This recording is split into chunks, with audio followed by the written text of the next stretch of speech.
sir বাইদেউসকল কৰ্মচাৰীসকলে 2 দিন বন্ধ লাভ কৰিব তাৰমানে অহা 2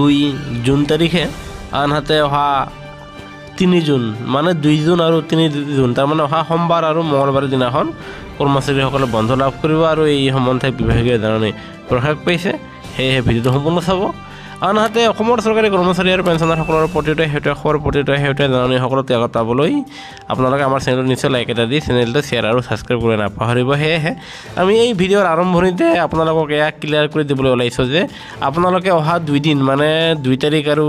3 জুন তাৰিখে যি 2 দিন বন্ধ লাভ কৰিব এই 2 দিন বন্ধ কিন্তু অসমৰ সকলোবোৰ জিলাৰ কৰ্মচাৰীসকলে সেয়া লাভ নকৰিব এই আমি ভিডিঅ'ৰ প্ৰথম অৱস্থাতে সেয়া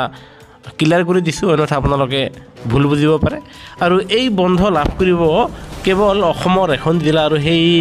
জিলাখন হ'ল বান পৰিস্থিতিৰ প্ৰতি লক্ষ্য ৰাখি আপোনাৰ এই কাছাৰ শিলচৰ জিলাৰ ফালৰ পৰা আপোনাৰ বন্ধ ঘোষণা কৰিছে অহা 2 জুন আৰু 3 জুন তাৰিখে